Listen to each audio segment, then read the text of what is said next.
Assalamualaikum warahmatullahi wabarakatuh. Di sini kami akan menyampaikan video pembelajaran terkait mata kuliah kriminologi.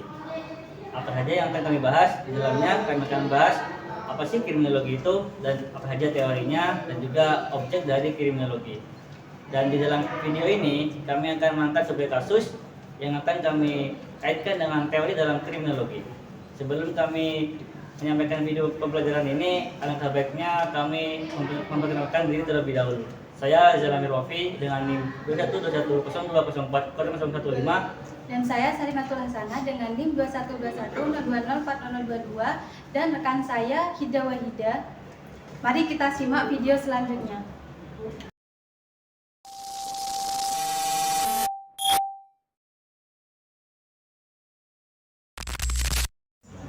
Baik, saya Rizal Amir Wafi. Sini saya akan menjelaskan mengenai apa sih kriminologi itu.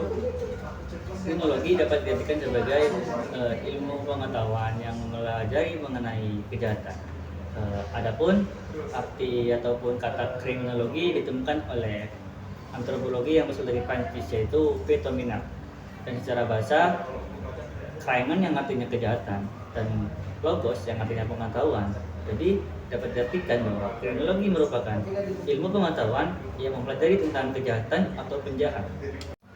Salah satu ahli terkait kriminologi juga mendefinisikan kriminologi sebagai ilmu pengetahuan yang bertujuan untuk menyelidiki gejala kejahatan seluas-luasnya. Kemudian beliau membagi kriminologi menjadi kriminologi murni, yang di dalamnya terdapat antropologi kriminal, yang kedua sosiologi kriminal, yang ketiga psikologi kriminal, yang keempat psikopatologi kriminal, kemudian yang terakhir yaitu pentologi. Kemudian Bonger juga membagi kriminologi menjadi terapan, dan di dalamnya terdapat hikini kriminal, yang kedua politik kriminal, yang terakhir yaitu kriminalistik. Selanjutnya, kriminologi termasuk mata kuliah atau cabang ilmu yang baru, berbeda dengan ilmu pemidana yang muncul begitu manusia bermasyarakat.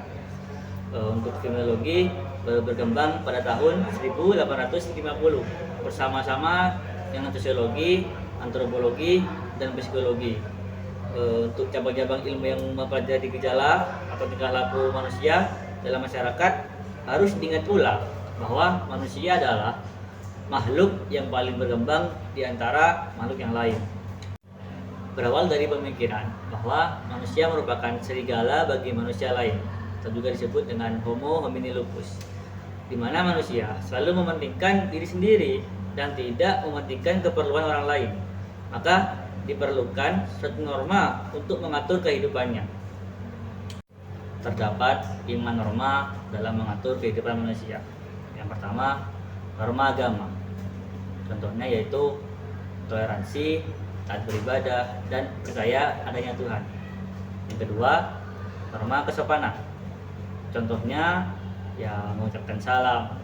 Kemudian yang ketiga, norma kesusilaan. Dapat saya contohkan menggunakan pakaian yang rapi dan sopan lah begitu, dan tidak membeda-bedakan lawan jenis. Yang keempat, norma hukum. Dalam norma hukum ini contohnya yaitu dilarang membunuh, dilarang mencuri, begitulah contohnya. Kemudian yang terakhir, norma adat. Dalam norma adat ini dapat saya contohkan yaitu menghargai kepercayaan yang ada di sekitar kita. Jadi itu 5 norma yang harus ataupun yang terdapat dalam kehidupan manusia. Jadi pemikiran terkait manusia merupakan serigala bagi manusia lain itu karena manusia tersebut tidak mementingkan dengan adanya norma, bahwa hal tersebut penting sehingga manusia tidak selalu sering berkelahi untuk menjaga kelangsungan hidupnya dan tidak selalu berjaga-jaga dari serangan manusia lain. Itulah mengapa manusia dianggap atau disebut bahwa manusia menjadi serigala bagi manusia lainnya. Itu sedikit yang dapat saya sampaikan terkait definisi bahkan munculnya kriminologi.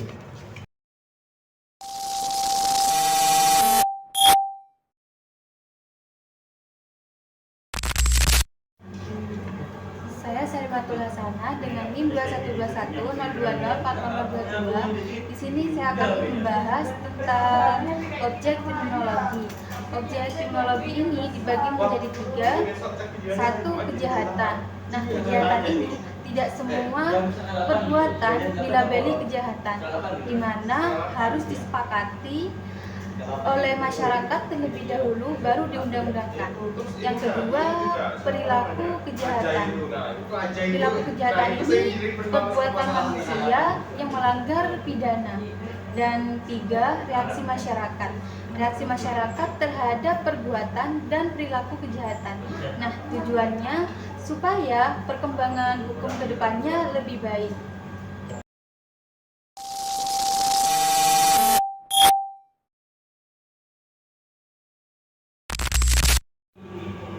Selanjutnya yaitu teori perkembangan kriminologi.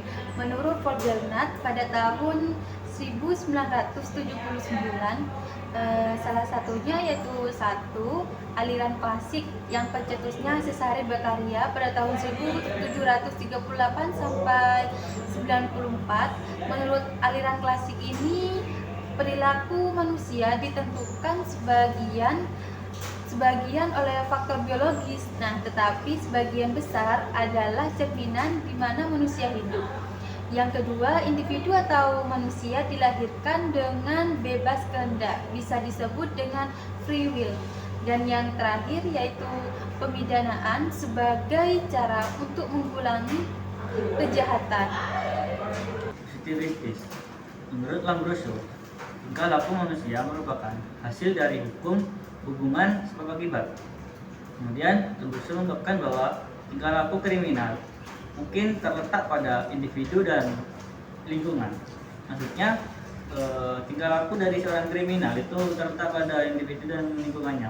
Contohnya, jika lingkungannya pencuri, maka tidak memungkinkan bahwa orang tersebut akan menjadi seorang pencuri.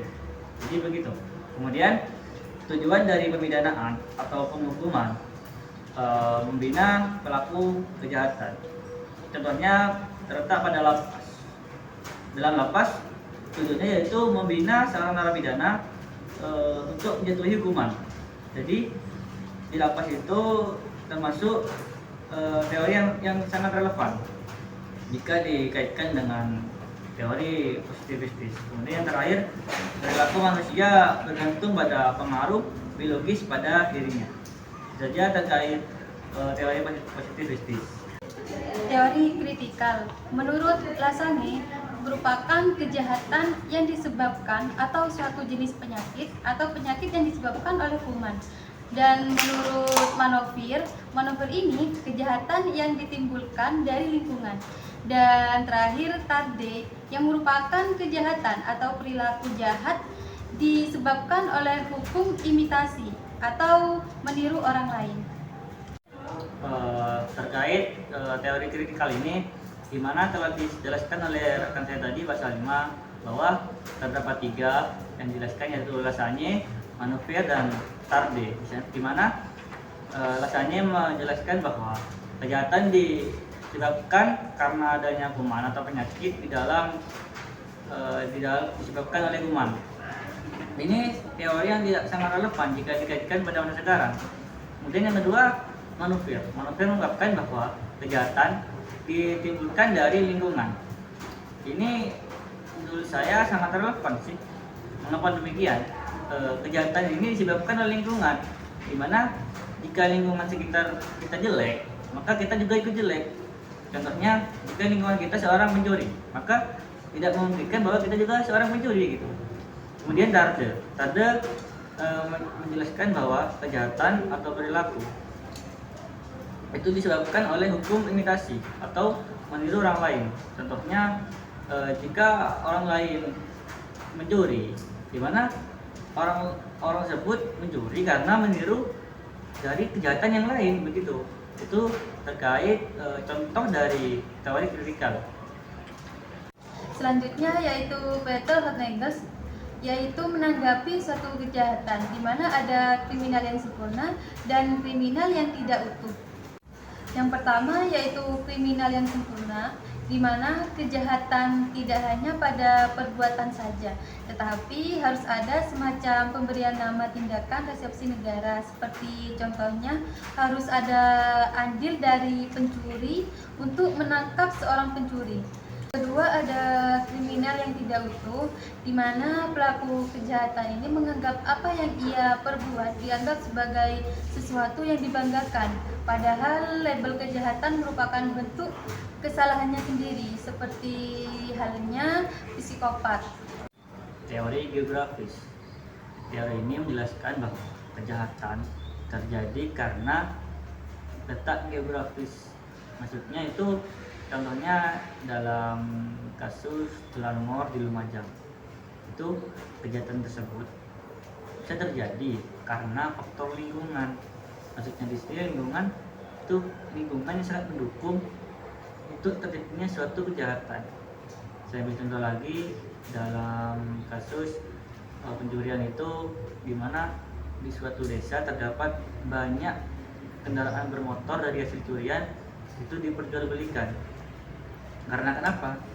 Karena dalam kondisi sosial tersebut masyarakat tidak mengerti sepeda motor tersebut dapat dari mana, asalnya dari mana. Jadi letak geografis di sini sangat memungkinkan untuk terjadinya suatu kejahatan. Kemudian selanjutnya teori NKKBN. Teori ini merupakan teori terbaru yang mencoba menjelaskan di dalam masyarakat, dan teori ini sering digunakan oleh aparat kepolisian dalam menanggulangi kejahatan di masyarakat. Menurut teori ini bahwa rumus untuk terjadinya suatu kejahatan adalah N plus K plus PN sama dengan K2. N diartikan sebagai niat, K1 diartikan sebagai kesempatan, dan PN diartikan sebagai pelaksanaan niat. Kemudian K2 merupakan kejahatan. Menurut teori ini, disebabkan terjadinya kejahatan karena adanya niat dan kesempatan dan pelaksanaannya niat yang diperlukan. Meskipun ada niat, tetapi tidak ada kesempatan dan pelaksanaannya, kemungkinan itu tidak akan terjadi. Tapi jika ada niat saja, tidak ada pelaksanaan, itu tidak akan terjadi kejahatan. Dan kejahatan itu terjadi karena adanya kesempatan dan juga niat, begitu.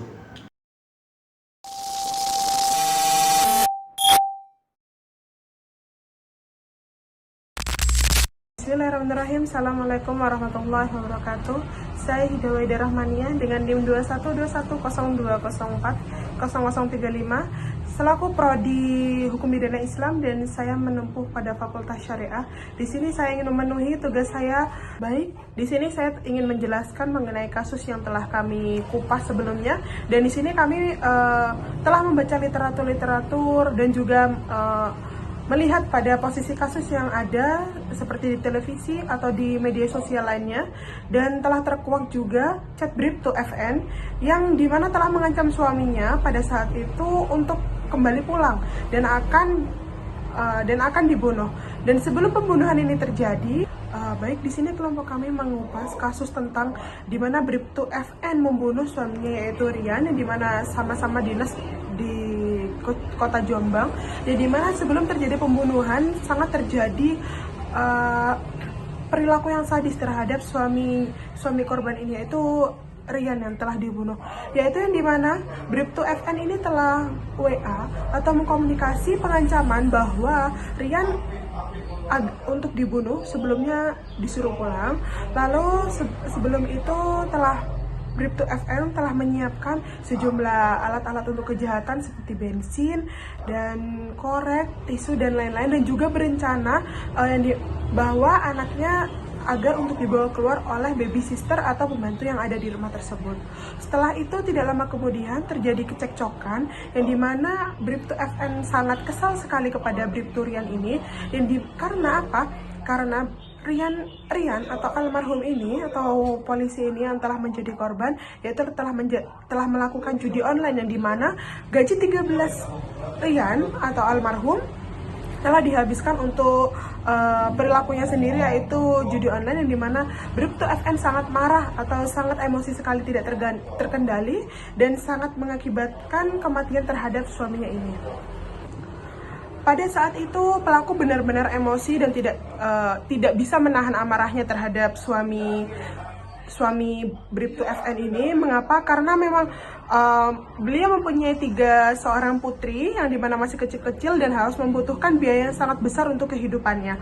Dan penyebab emosi itu tiba-tiba tentu saja ada dalam psikologi yang bisa kita terapkan untuk memahami perilaku seseorang untuk masuk ke ranah kejahatan yang telah ditindak ini ya oleh Bribtu FN terhadap suami. Dalam psikologi yang kita bisa terapkan untuk memahami perilaku seseorang ini, yaitu kita bisa melihat dari situasi kejahatan. Kalau kita pakai teori klasik atau mazhab yang paling kuno sekali, ini tidak cukup untuk kita mengupas suatu kasus ini. Karena mengapa? Karena di balik itu terdapat dampak pada Bribtu FN ini yang telah membunuh suaminya itu, terdapat faktor-faktor yang mendasar untuk sebagai isyarat tentang bagaimana interaksi antara faktor individu, lingkungan, atau keluarga, bahkan pada momen-momen yang menjadikan akhirnya berujung pada perilaku kekerasan atau kejahatan itu. Jadi yang bisa disimpulkan mengenai isu-isu ini terhadap media sosial, yaitu mengenai baby blues. Apa sih itu baby blues? Baik, di sini saya akan terangkan lebih rinci mengenai baby blues.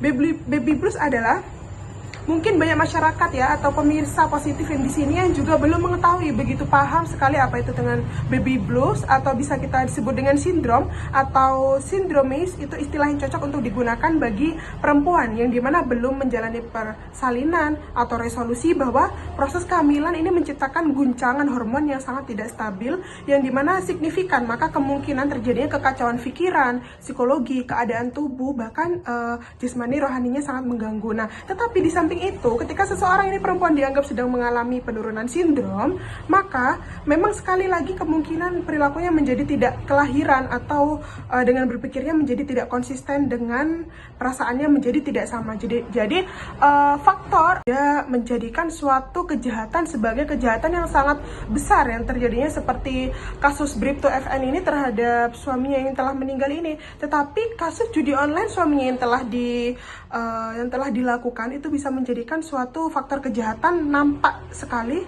oleh Bribtu FN ini, karena memang keluarganya butuh secara ekonomi, dan juga terdapat anak-anak yang harus dipenuhi dalam status materinya seperti itu. Sebenarnya jika kita lihat dari alur ceritanya mengenai pengancaman, mengenai perencanaan terhadap pembunuhan Rian ini, almarhum Rian ini, suami Bribtu FN ini, kita dapat menyimpulkan juga bahwa pembunuhan ini bisa disebut dengan pembunuhan berencana. Mengapa?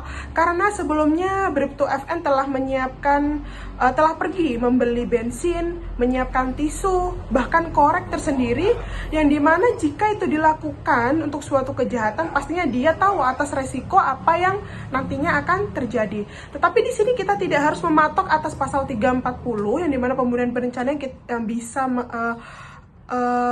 menyudutkan kepada vonis 15 tahun atau bahkan seumur hidup atau bahkan mati. Tetapi kita harus melihat kronologi bagaimana jelasnya bahwa Bribtu FN ini sampai melakukan kejahatan atau tindakan kriminal itu terhadap suaminya ini. Mengapa oknum lembaga hukum, bahkan penyidik sendiri, atau kita sebagai masyarakat, sebagai netizen yang tahu mengenai kasus-kasus ini yang telah tersebar secara viral di media sosial, kita harus mempertimbangkan jelas atas Bribtu FN ini. Kita bisa menyebutnya bahwa korban ya.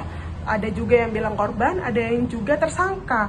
Nah, bagaimana kita mendudukan posisi Bribtu FN ini sebagai korban dan juga sebagai tersangka? Bahwasanya jika sebagai korban, Bribtu FN ini telah dirugikan oleh suaminya yang dimana melakukan judi online, sehingga emosional atau psikologinya itu terganggu. Dan juga jika sebagai tersangka, Bribtu FN ini telah merencanakan suatu pembunuhan atau kejahatan, bahkan berencana ya, yang dimana kronologi yang telah saya sampaikan sebelum-sebelumnya di video ini. bagaimana itu sebagai pertimbangan jelas. Juga setting penegakan hukum, setting forensik, bahkan setting pembuktian perilaku jahatnya. Pokok-pokok pertanyaan baby blue syndrome ini adalah bagaimana penyidik itu bisa menakar kadar niat kepada tersangka ini, karena ini yang akan memandu penyidik ya nantinya untuk menentukan pasal yang cocok, yang tepat untuk tersangka Bribtu FN ini gitu. Mengenai kejahatan atau tindakan kriminal yang bisa dilakukan oleh seseorang, kita tidak bisa membatasinya. Karena apa? Karena di mana ada masyarakat atau di mana ada orang atau manusia, di situ terdapat hukum, yang dimana hukum kita itu sangat bisa dibilang ya tumpul ke atas, tajam ke bawah.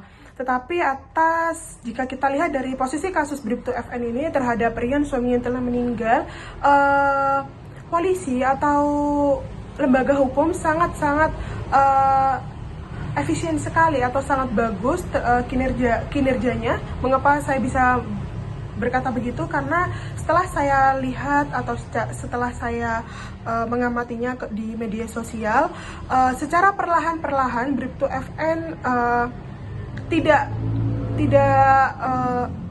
tidak menjadi tekanan untuk dirinya sendiri atas perbuatan ini. Mengapa begitu?